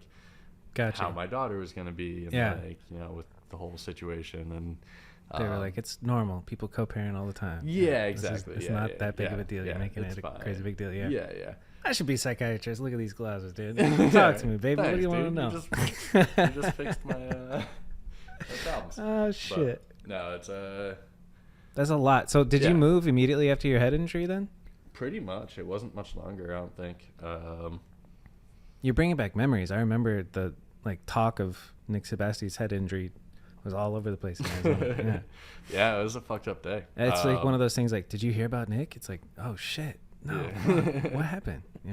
Yeah, there's I got severe whiplash, I remember, because the next day like I woke up and I was like, oh my god, I can't even move out of bed. Damn. And I didn't work for a few days because of it. I was like, I can't even move. And it's so fucked up because it's just on a pedal grind 180, which is something like you do all the time. All the time, yeah. And that's what happened to Scotty. That's what happened to Mike. Dude, that's what happened to Drew. That's when it happens. I'm wearing a fucking helmet. I'm wearing a helmet, dude.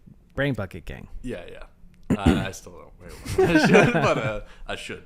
But no, we all should, dude. I was having that talk with my girlfriend, and I was trying to defend not wearing a helmet, and then I was just like, logically, there's literally no way to win this argument. Like, it's so dumb to not wear a helmet. Yeah, no, it is really stupid. But I just can't do it. I've tried, and it just doesn't feel right. Yeah. I feel like it's one of those things where like if you start wearing a helmet when you're first riding, you can just do it, but like as time goes on, I feel like it just changes the way everything feels so much. I feel like you're so used to riding without one, and then one day you put it on, it's like you feel so free without it, for sure. It feels so weird. So after that it took a long time for me to get back into the swing of things, making sure, like, I feel like even my equilibrium was kind of off and like how I looked at things. And it definitely took me a while, but what was like the transition like? Because like I'm kind of going through that right now with like, I think BMX is like my one love. Like I want to finish Mediocre at Best 2 so bad. I want to fucking ride as much as I can, but like at the same time, you got to be an adult. You got to make money. You got to do your job, and add in long distance girlfriend, add in podcasting, and just like it's like I don't want to give up, but then I'm trying to imagine having a kid, and then it's like, oh fuck BMX, like I have to focus on my kid for a while. Exactly. Like, what was it like? No, that was definitely one of the hardest parts, being able to try and balance everything, because at that point I was riding like once a week maybe, and even that was stretching it sometimes, right? Yeah, it's crazy. Grant and Trent being there definitely helped me stay involved, because I had like a reason to go out locally and shout like out do Grant stuff. And Trent. Trent was living in Lansing, so like I was like, oh fucking, I could just go over to Lansing real quick and go ride with him. He'll come to Owasso, like we'll meet up, go places. So that definitely kept me motivated while Millie was young. And then at that point, I told Grant at BSD, I was like, yeah, I'm like done riding professionally. Like, I don't want to be sponsored. Like, I just want to do my own thing. Yeah. And he was like, oh, like, I completely understand. I get that. And then we ended up dropping that video as a dig video.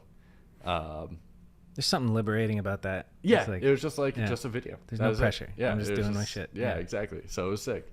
And then Nicky B, Nick Barjalowski, was working at Animal, and yeah, he was like, hey, like, I got some prototype tires in, like, I want you to test them and stuff. And I was like, all right, cool, yeah. Like, so he just started sending me some Animal shit. And you know, Ralph's always helped me out in the past too with Animal, like before even riding for Primo and shit. Yeah. So I was like, you know, didn't think anything of it. I was like, all right, yeah, just, you know, fucking riding some Animal parts. Like, you know, thank you for sending them. Yeah. Like, keeping me riding and shit, like keeping my bike nice. And then Howard took over as the team manager there and was like, I want to get you on trips. I want to do stuff. Like, hell yeah. And at that point in time, like, I was back to feeling good again. And like, Millie was a little bit older. She was in preschool. Like, I was like, all right, yeah, nice. Let's fucking do it. And yeah, we just so eventually it all balanced out. Yeah, started going on trips, and like then it became hard trying to balance out my day job, going on trips for Animal, I started riding for 80s as a frame company. Yeah. Spending time with your daughter. Yeah, that's what I mean, like doing all of it. Like, and then what was an average day like? You know, wake up early, go to work, then what? Yeah. I worked at 6:30 in the morning at my shit. day job. Wow. So like, yeah, so I'd be there from 6:30 to 3. Okay. Monday through Friday. That's nice. They get you off at 3. Yeah, and then I'd get out and I'd go do stuff with my daughter most of the time. And Yeah. then like on the weekends is when I'd squeeze in doing riding stuff, or like if I went on a trip to go film or do something like that. Yeah. And I was doing the dead bread stuff, so I was doing that from home. And then this past year is when, you know, obviously I opened the brick and mortar. Mm-hmm. So I was doing my 6:30 to 3, and then I would leave there, go open the brick and mortar at 4, be there till 7, and then so like I didn't have any time to ride, and like my time with Millie was like at the store. Wow. Yeah. I made it where I was closed on Mondays, so I could be with Amanda and Millie. Yeah. You know, on Mondays, because she didn't work Mondays. And Nice. Like, I would just pick Millie up from school, and we would do whatever after that. Smart. Yeah. So it was like I tried to make my schedule revolve around that with the store. And then when I quit my day job finally, because I was doing 65 hours a week. Yeah, that's insane. I finally quit the day job, and now I'm doing 40 hours a week at the store. I'm there from noon to 7 on the weekdays. Chilling, dude. Yeah, exactly. So like in the mornings now I can like take Millie and Ellie and Logan to school in the mornings. And then you got a little time to yourself. A little time to just hang out with Amanda if she goes to work. Nice. Or like if she's home, like we'll just go grab breakfast or hang out, and then I'll go open up the store. She'll go to work. I'll take a break from the store at like 3 o'clock to go pick the kids up from school and stuff, and like, you know, dad mode, dude. yeah, I love it. So it's the nice. Kids from school. Yeah, It's so crazy to hear from your fucking mouth. 'Cause I'm still So weird, I'm right? still in Tempe at the stable in my brain, you know. But a lot of time has passed. It's crazy. No. Do you have a That's morning wild routine? time living here. Are you optimizing your life, bro? My morning? No, not at all. No. It is weird going from working as much as I was to not. Yeah. You know, because this past month was the first few weeks of doing that. Yeah. And I definitely find myself in the morning like pacing. Yeah, like I should be doing something. Yeah, exactly. Yeah. So like I just start randomly cleaning something, or like, I'm gonna go to the store and like grab this and do that. Yeah. And like Got busybody. Yeah, exactly. Yeah. I just like constantly feel like I need to be moving, and I am breaking that a little bit, where I'm finally getting to a point where I'm like, all right, I can sit. Like, I can this relax. week, you know, like this Yeah. week I'm like, okay, I can relax a little bit. Yeah. But like, no, I'm still here doing this. Yeah. You know, like even on my This vacation. is something, yeah. Yeah, even on my vacation, like even though it's just chilling with you, talking and fucking catching up and shit. like, Technically. we're technically Yeah. still doing something. Like, Yeah. I told you yesterday, I fucking insane email that I had to answer, but it was like an intense email. Yeah. That was very, very important You to have me. to sit down and think through and That type was out like, it an was essay. like 2 hours. Like I was sitting by the pool and stuff, but like Yeah. it was 2 hours of me just like, oh fuck, like all right, I gotta make sure this all looks good. And Yeah. like, yeah, like, Girlfriend's like, Nick, what are you doing? Yeah. Not right now, babe. yeah, leave me alone for a minute. But no, it's and usually like emails to me are just like fucking whatever. Yeah. Say whatever I want, but This like, is an this important one one. specifically, I was like, oh shit, like I gotta be good on this one. And but- we don't have to air out what it is. No, but no, no. Could no, be no. exciting Yeah. for Dead Bread, Yeah. which is cool. So yeah, no, there's lots of cool things that have been happening. So I'm happy for you, man. Dead thank Bread's taken off. And I told you before when we were eating dinner before this, like Dead Bread is such a good name. You have such a good logo. I think Dead Bread could really become something big, you Oh, know? thank you, Like, thank you. Do you what's your vision for it? Do you think big with it? Oh yeah, yeah. What's the future of Dead Bread? That's I don't know. No, there's I've had ideas in my head. I've had a lot of people ask if that's the only Dead Bread, the one in Owasso. Yeah. And we have talked about like franchising. doing a second one Yeah. somewhere.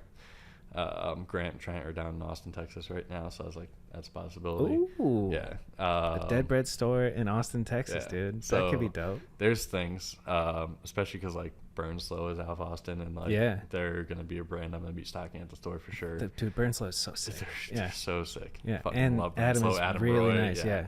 Dude, Adam Roy's sick. Adam Roy, Aaron Ross, Chase Hawk, everybody is partnered in that, Mhm. I think. I Right? think I'm not too I don't sure. know the Actually, I don't. back end I've of never, I might have met Adam.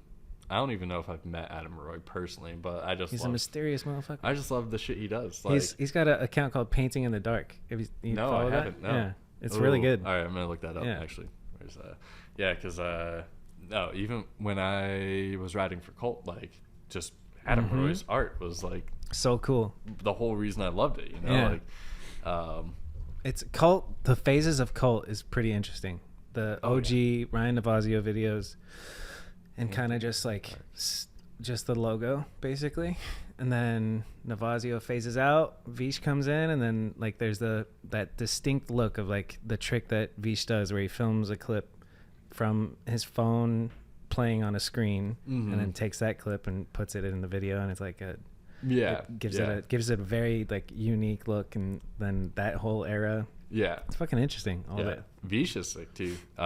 He's amazing, man. Super talented. Yeah, Robbie, you know, they used to do those like Fox tours and stuff like that, and they did like cult jams up and down the East Coast back in the day, and I went on those, and Vish, I don't remember what it was for, but he came out for one of them, and it was just like a long weekend thing, and that was the first time meeting Vish, and this was back in 2011, 12 or something. Yeah. And yeah, him and I just like we got drunk and just like kind of fucking had a heart to heart and like talking about shit, and like he was so sick. He's and, real, like dude. his vision on everything was always Yep. fucking awesome. Like I loved watching his videos. Like Mhm. yeah, no, even just watching those like newer Back to fucking Dakota videos, like watching those videos of like Vish making the music for them. Yeah. So like, rad. so Yeah. insane to me He's when I scoring watched films that. I was now, like, basically, yeah. holy shit, dude, you're doing top to bottom. Yeah, like, everything. So, and it's always like you watch them and you're just like, oh, this It's a good song. is a good song. Like, Yeah. damn, they found a Then really you good see cleared you see song. the title. And then it's like Vish. Vish. Yeah, it's so like dope. fuck yeah. So Back to sick. Dead Bread scaling, Oh, and sorry. or actually the original. I want to know like what it took to open the brick and mortar. Like how big of an investment to open a franchise of Dead Bread would it be? All right, so I don't know about that part yet. But no, when I started Dead Bread in 2016, it was just I had the logo sitting for a while, and I was like, you know, we started talking about this earlier about how it started with that girl from Vine, and that whole thing never ended up happening. Like she ended up not doing anything with any of that stuff anymore, and like I just had my logos sitting and like my whole So she thing, was and the I like, catalyst, but then you made the shit. yeah. Yeah. And then like so the logos kind of sat around for a long time, and then it's just like, you know, when my daughter was born, I was working at this old bike shop, and I was like, I need to do something different. Like, you know, I'm making $10 an hour right now. I have a daughter, and like I need Yeah. something. And yeah, so I started putting anytime I had a dollar bill in my wallet, I would put that dollar bill aside. And when I got up, I think I had like $100 in dollar bills. I made my first run of hats or shirts or something, whatever it was. Nice. And I threw a jam out in Detroit, and a shit ton of people showed up. And yeah, I sold out of shirts and hats and stuff. And How much did you sell shirts and hats for? $20, I think. Nice. Yeah, Yeah. and I still do. reasonable. Yeah, I still sell the shirts for $20, and the hats are $22 now. And Hell yeah. So I try to keep it cheap and yeah, keep it affordable, but That's like super dope. nice quality stuff. So like, And that's 2016. So then is it just kind of stays the same, online orders, and Yep. it's kind of on the back burner while you're doing your thing and in your electromagnetic component manufacturing job? Did I just say that right? I feel like I just nailed it. Electromagnetic component manufacturing. electromechanical Oh, components. damn. But you're good. Almost You're got good. it. There's no, so yeah, when I stopped working at the bike shop to work at Toledo, that's the name of that place. Oh, okay. When I started working there, that's when it like Dead Bread kind of took a back burner, because I was like, oh, I have like a job. Yeah. now, you know, like a job. I remember that it was can kind of survive. quiet for a while. Yeah. And then 2020 came around, and for some reason I just like, I had a bunch of extra money from COVID stuff, and I was like, I'm gonna fucking make some more Dead Bread shit. And like, the Dead Bread sales that year were pretty crazy. Yeah. I was like, oh shit, okay. Cool. And then I went through the split and like, you know, figuring all that stuff out with my daughter, and like, so Dead Bread was nothing again for a little bit. And then Yep.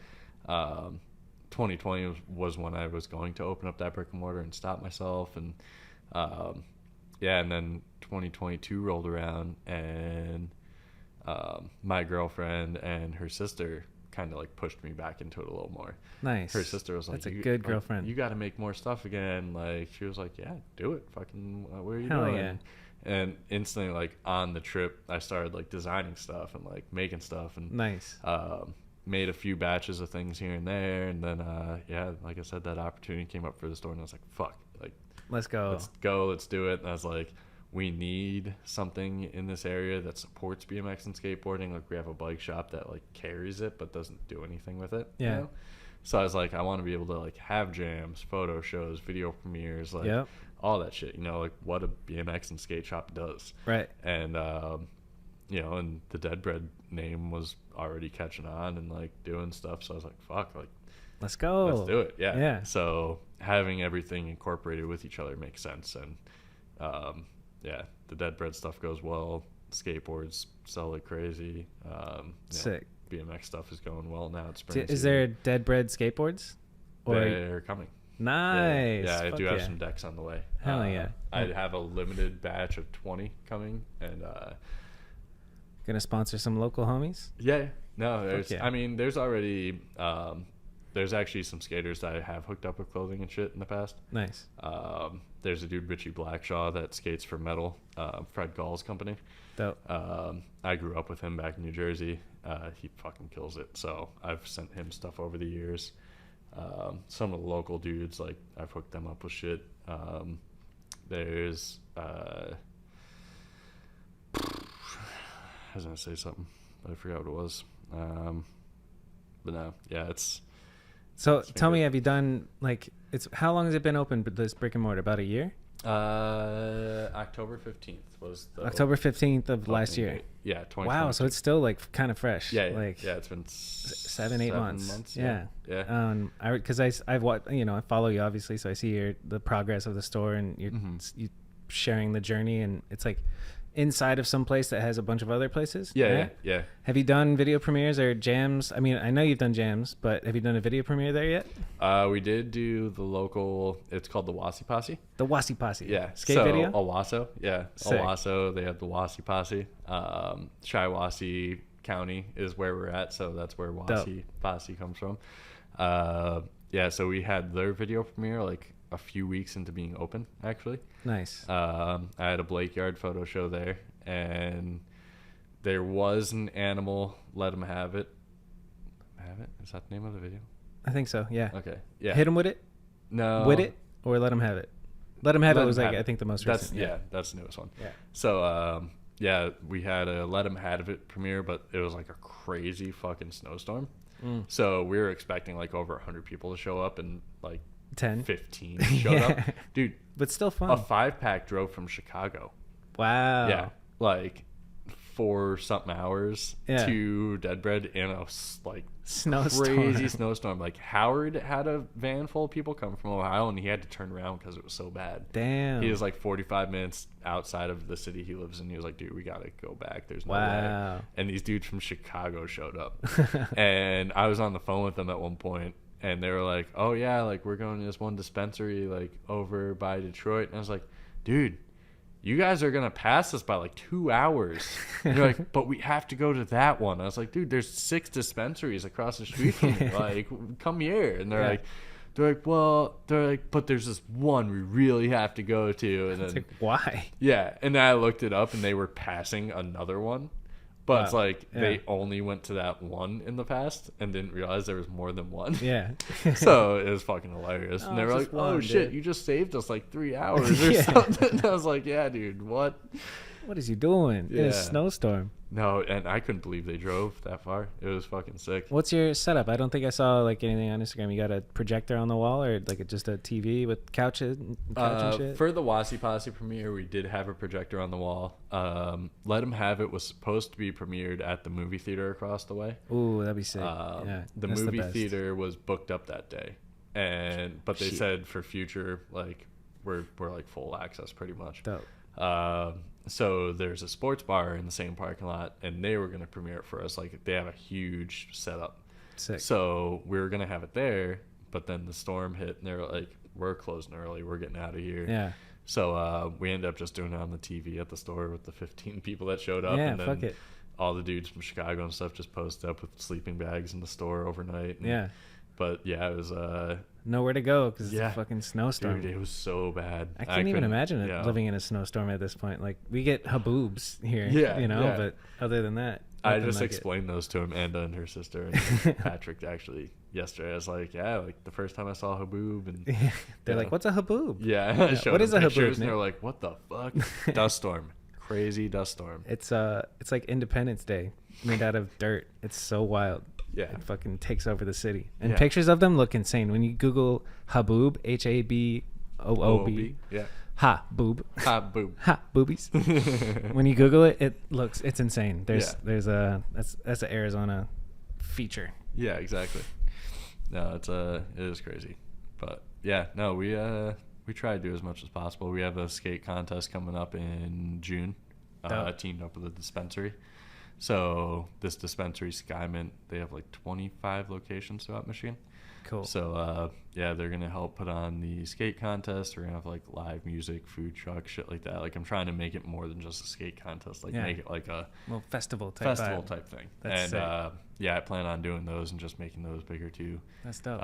Even seeing what Trey Jones does with Swamp Fest and stuff, I'm like, dude, it doesn't have to be just like BMX or skateboarding. You know, fucking make it fun for people. Like, get people out seeing it, doing it. Like, fucking. It was cool seeing Swamp Fest this year being a mix of skating, BMX, and then just like, I don't know, motocross and fucking just regular people who were just getting drunk in the fucking swamp. You know? It's wild. Exactly. Yeah.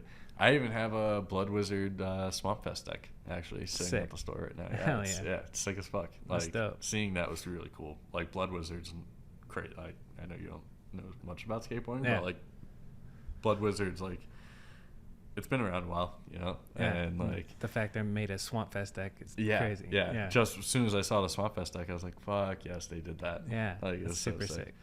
You know? Yeah, you're in the world, the manufacturing world of the BMX and skate, which is super interesting. There's been a lot of cool collaborations with it. Like, obviously, Colt does it all the time. You know, they did the Huff ones. And trying to think what else. I mean, obviously, they do van stuff all the time. But Tyler, the Creator.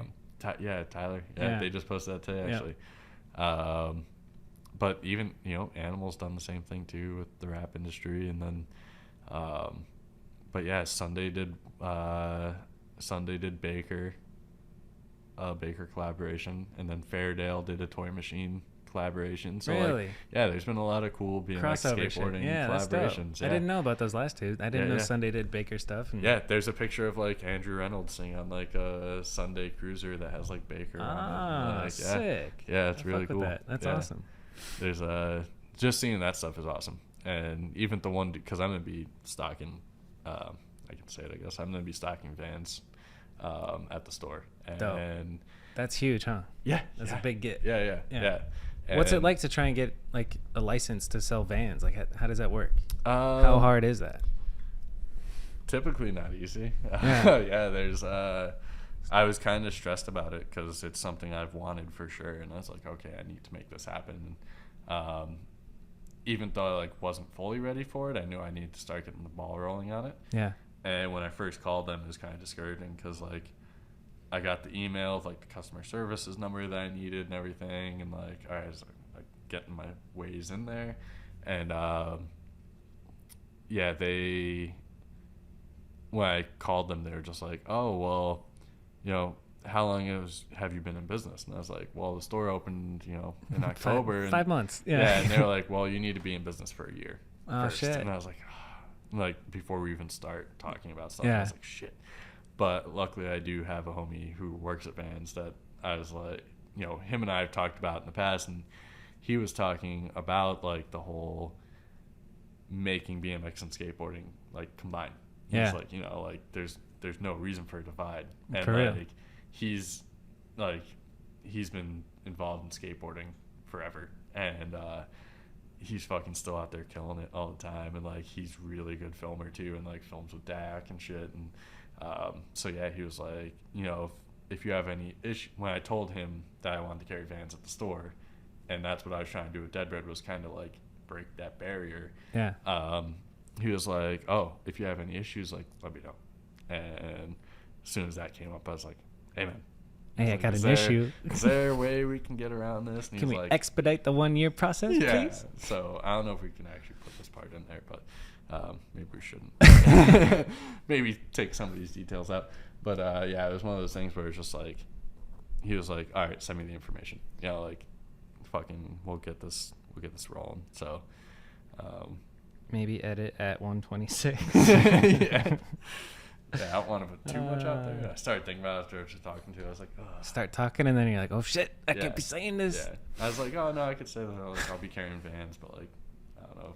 Fuck it. Yeah. 100 people are gonna listen to this. You're fine. I don't know, man. Let's wrap her up. Yeah. What are you Yeah. most proud of in your BMX career? Proudest clip first. Proudest thing. clip. Yeah. Fuck. You filmed a lot of shit in your life. I don't know. There's actually driving through downtown Phoenix the other day, I mentioned to Amanda that 2 of my favorite clips I've ever filmed were right there on that same corner, and one of them was like I tire ride a barrier, and then feeble this ledge, and then drop into a parking garage. Filmed by entrance G thing. Molly T. Yeah.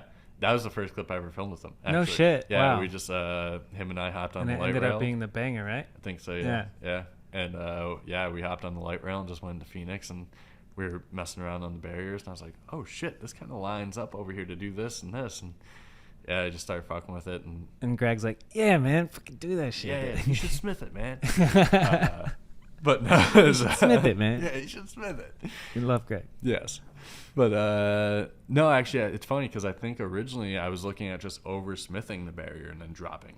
Wow, And then that would be Buck. Yeah, and then I hopped into a tire ride just like feeling it out a few times, and I was like, well, shit, actually, like this kind of links up to that other ledge. And I was like, I could tire ride and feeble that one and drop. Nice. So that's how that one came about. And then there was another one right down there. I forget what store it's in front of, but it's like on the corner. There's like Chipotle over there, that little like shopping plaza thing, you know? Yeah. There's a rail hop that like I hopped, landed manual, and then like Yep. 180 I down. know exactly what three you're stair. talking about. Yeah, that's a great And clip. those two are like some of my favorite clips. Yeah. And they're like right next to each other. I filmed the homie Josh just hit the rail hop, and we were talking about it, and I was like, Nick Seabasty did this to manual to 180, and I was like, damn, this is crazy, because he was juiced up after he landed the rail hop. Like, we were all really hyped, and then that's next level to landing manual 180, you know? Yeah, no, I did the rail hop a few times, and it was just one of those things where I was like,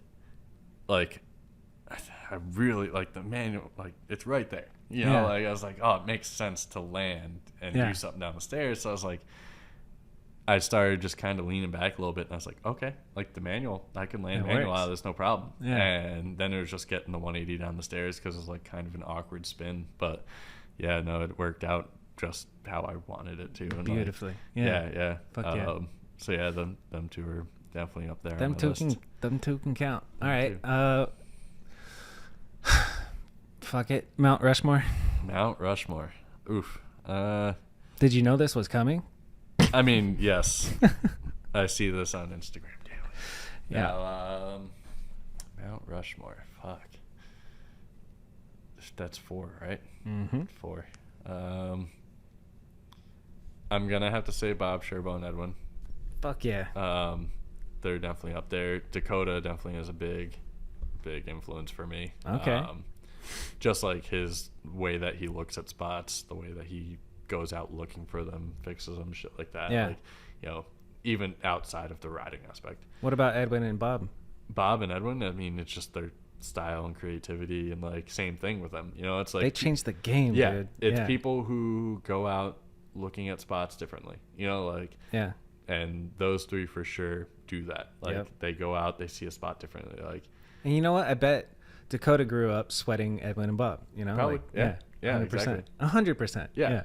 It's like, you know, you see those dudes that like, you can tell like they showed up to a spot and they're like, I'm doing this on this spot. You know, it's like, and it's sometimes it's super simple. Like Bob would do just a long ice pick on the ledge, and I'm like, that's so sick. So sick. Same with Edwin. Simple shit, but super cool. The style was there, and like their vision was there. Like, there's dudes that I watch them just like, okay. It's like, okay, incredibly impressive trick on a standard setup. Okay, that was a cool 18 stair. Truck driver, like, you know, whatever. Like, it's fucking crazy. I appreciate it, but it's not like, you have a refined street taste, you know? Like after watching so many street videos, like you get like taste, like you're like, oh, that's delightful. Like he chose the spot, he wrote it, he used it in the right way, like all that.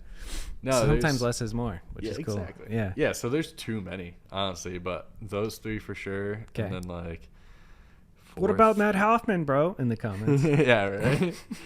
Dude, shout out to Matt Hoffman for fucking grind down the rail ever. Yeah. Can I put a skater in there? Because I watch skate videos a lot. No, there's a 4. There's a 4th one. There sure is, and it's somewhere in your head right now. It is. There's just so many is the problem. Like those 3 stand out for sure. Like those are my like top 3 favorite riders I think of all time. And then, you know, obviously there's Tom White, fucking insane. Okay. That's the streetest. Yeah. Mount Rushmore we've heard so far. Yeah, I'm trying to think of someone like not on Animal 2 back in the day. Yeah. But that's what I watched and grew up fucking loving. Because there's so many. Drew Hostleton. Holy shit, dude. He's up there too. Yeah, because for me personally too, like he's one of those people that goes out, searches for a spot he wants to ride, and like he knows how to ride the spot he wants to ride. Yep. Like he's like, this is what I'm doing here. Like, I just like screen recorded an old video. You guys want to look up on Vimeo? Search Drew Hostleton is bashful in Arizona, and it's a fucking edit from. It was one of my earlier edits of me filming, and I had just watched it, and I was like, wow, like all of these spots, like I have no clue where they are. Like, Drew used to pick me up in his van and then literally put me in the back and say, we're going to a secret spot, and then fucking like make extra turns so that I wouldn't know where the shit is. It's fucking wild. So crazy. Yeah, that's fucking awesome. That's a good Mount Rushmore. There should be one. I should do one for like just Arizona legends, like Joey Mata, Drew Hostleton, Troy Blair, Clay Johnson. Dude. It's tough because then Clay I'm leaving out everybody. You know? That's what I mean. That's why I'm Nick like, Bonnell is definitely on there right now, and Floyd from Tucson, and Kevin Peraza. It's like it's impossible. That's why it's a fun question, because it's impossible. So it's like, it is who impossible. are you gonna pick? Yeah, because like I'm even thinking about like more recent people that I'm hyped on. Like obviously all my homies that I'm hyped on shit all the time. Like, who are you hyped on? Is there anybody that I should know about that I don't know about? Oof. Trent Lutsky, Grant Uberoth, Noah Hunsinger. I know Dems. That kid Tam. The edit today was fire. I actually That haven't shit even was watched it yet, so don't tell me. It's incredible. 'Cause, I've been on vacation. He went in, dude. So I gotta watch that today. Because like you see on his Instagram, it's kind of banging. Like he does bangers on Instagram, but in the video, it's bangers. Dude. Julian Ortega. Yeah, he's fucking sick. He's He on kills some it. other style swag, but Yeah. also super technical shit. Yeah, Jerry. Jared Duncan is Jerry. Duncan. Yes. Yeah. That's what I was trying to say. He's fucking sick as fuck too. Well, I've heard of all these guys, you know. Well, that's what I'm saying. There's just so many. There's so many people that fucking kill it. So, yeah, anyone like that. We love them all. We love them all. Let's see. The advice to your younger self, if you could go back in time. Like you're just starting to live the BMX life. Fuck. What do you tell yourself? I don't know. Like honestly, things went weirdly smooth for me. Like I gotta say, like that's a good answer. You shouldn't want to change anything. No, that's the only thing that's like ever went smoothly in my life. I feel like was riding BMX. Hell yeah. Like just talking to you about like how my first sponsor happened and like how I made that ESPN video because Brian Tunney was just like, hey, fucking make a video, and like all that stuff just naturally happened, and it was weird. Like running into Bob Sherbo and like from the age of 12, like all the way through, it just like was weirdly serendipitous. Natural.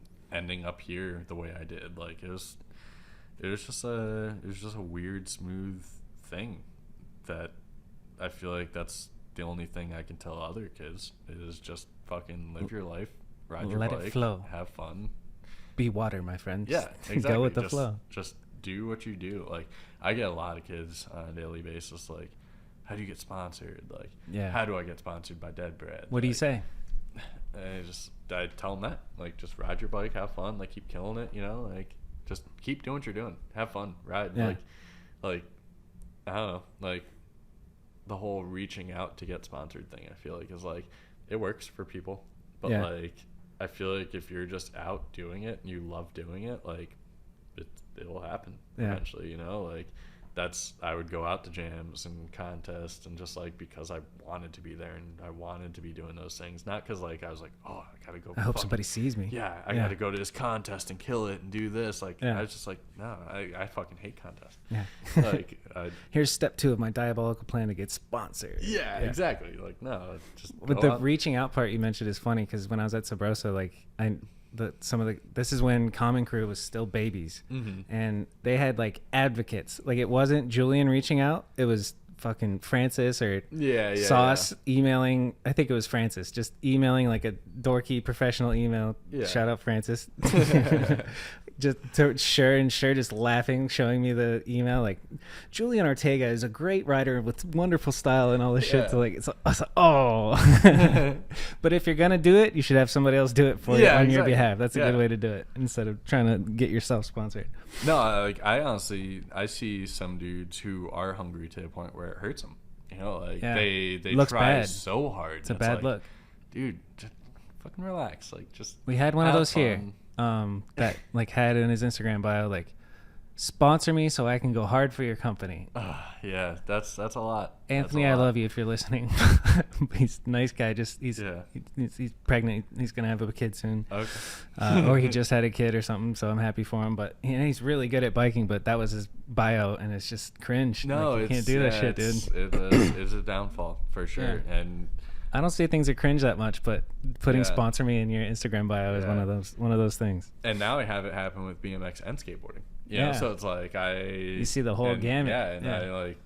Well, you can't blame the little kids, dude. Like no. That's what I mean. Like, you got to give them good advice. No, exactly, and that's why I always tell them when they ask, like, how do I get sponsored? You know, how do I do this? And I'm just like, dude, just keep riding your bike, have fun. Like if it's Yeah. meant to happen, it's gonna happen. Like if you're out there having fun and like just doing what you love doing, eventually something's gonna happen for you. You know, like, Yeah. no matter what it is. I've seen dudes who don't even get sponsored but end up being sales reps for companies and stuff. Right. Just 'cause, You can get involved in the industry even if you're not that great at riding. Yeah. You know what's funny? I just saw Trevor Seglock's story. He asked ChatGPT, "How do I get a Suron sponsorship?" And ChatGPT broke it down like, all right, first of all, you have to create a social media following. Companies want somebody with a good social media following. I was like, that's true. Yeah. And then number 2, you got to go to local events and competitions. And I was like, that's true. And then 3, like there's actual things that you do need to do in order to like become a professional rider, which is kind of interesting. So you tell the kids like, yeah, keep riding and have fun, but there is some things that you should be doing, exactly. you know?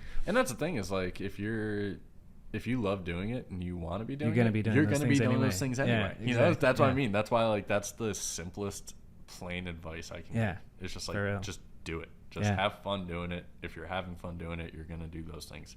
That's how we started filming videos with like me and Small Fry and stuff. Like we went out making videos not because someone was asking us to, or like not because we were like, oh, we want to get sponsored. Yeah, a sponsor didn't tell you to go make a video. You just go make a video. Oh, we just want to do this. We want to go out and film and like do shit. And then like, you know, that led to me filming with other people, and then other people that happened to be filming worked for ESPN, and like that's where it all just comes full circle. Meeting people. Get out there and do it. I remember some of my earlier trips when I was like 18. I went out to California. I met Vish. I met Ditch Matt. I met Joe V. I met Barney. And then, you know, I know them, and it's so crazy. That's like 2008, dude. Like this is way back in the day, you know? And I still know them to this day. But my advice to young kids is like, meet as many people as you can, travel, make shit happen by yourself, like throw jams, do whatever you can. Yeah. And be nice to everybody. Don't be a dick. Exactly. Have fun. Yeah, that's it. Oh yeah. Any last words? Anything you want to shout out? What's going on? Yeah, no, I gotta shout out Animal, obviously. Ralph, since day one, fucking, even when I was like 12, 13 years old, helping me out with shit, you know. 80s Bike Company, Pablo and Diego, like, they're fucking awesome dudes. Where are they based out of? Argentina. Sick. Yeah, it's crazy. Because, like, it kind of You're riding for an Argentinian frame company. Yeah. And it kind of, like, you know, BSD's been around since 1992. Yeah, they're pretty OG. And they didn't get big in the U.S. till like 2010. You know, so it's like thinking about that. Shout out Maloof. And like, yeah, I think Maloof brought BSD to the U.S. Yeah, big, right? heavy, yeah. Oh yeah, because he put on like Reed and and then Reed and David. Reed has carried the torch and put everybody on. Yeah. But yeah, no, 80s has been around since 2000 in Argentina, and they just started hitting the U.S. like a year or two ago more. So like it was 2 years ago now. So yeah, it's definitely crazy to see like that. So, that's cool. Yeah. So are you working on video projects for them? More so Animal, just because Yeah. I'm busy with so much stuff, and Animal sends me on trips and stuff more. And we've talked about it though, like getting a 80s trip together to go film a video. So that'd be cool. Yeah. I need to look up who's on the 80s team. Is Dead Bread ever going to put out a full length? Yes. Yeah. Yeah? Yeah. Some plans? Yeah. I actually just got a shop camera too. So basically I'm going to be doing that for both sides of things. Like I'm going to be out filming skaters. I'm going to be out filming riders. Oh, like, you the filmer. Yeah. You the filmer. Yeah. Fuck so, yeah. That's a good way to get out and stay involved without risking hitting your head again. You know? Yeah. So Trent and Grant and Small Fry, you know, and Noah, like all of them film and edit too. So like we've made little videos here and there and stuff like that, and we're gonna continue doing those. But I'm gonna start doing it for both sides, skate and BMX. I do want to make more mixtapes of just like, actually even make mixtapes of like both together, like skate and BMX. So. The Dead Bread video has a skate section, BMX. That's what I mean. Like, just mix it up, dude. Yeah. Like, fucking, it'll be, Throw it all together like a wonton soup. You know? Yeah, exactly. Wonderful. Yeah. So, no, it's that's definitely going to be happening. That's exciting. Yeah. All right, where are you going to go now? It's 9:45. Time to go to the bar. Yeah, cases. Dude, it feels like 5 minutes since I said Wars. it was 50 minutes in. But we're out here. Yeah. It's been an hour since then. That's fucking awesome. Jesus. Yeah. That's when it became a normal conversation. Yeah, It was a podcast for 50 minutes, and then all of a sudden there's a like, phone call. Yeah. It's like, As soon as we hey. mentioned the old phone calls. All right. Yeah. Thanks, Oh, Nick. yeah, man. Thank you. That's it. Thank you guys for watching Kanode Knows. You've reached the end of the video. Make sure you like and subscribe. Shout out Dig. And thank you, Nick Seabasty. You know, Right. go follow Deadbread MFG and buy some of their stuff. Okay. That's it.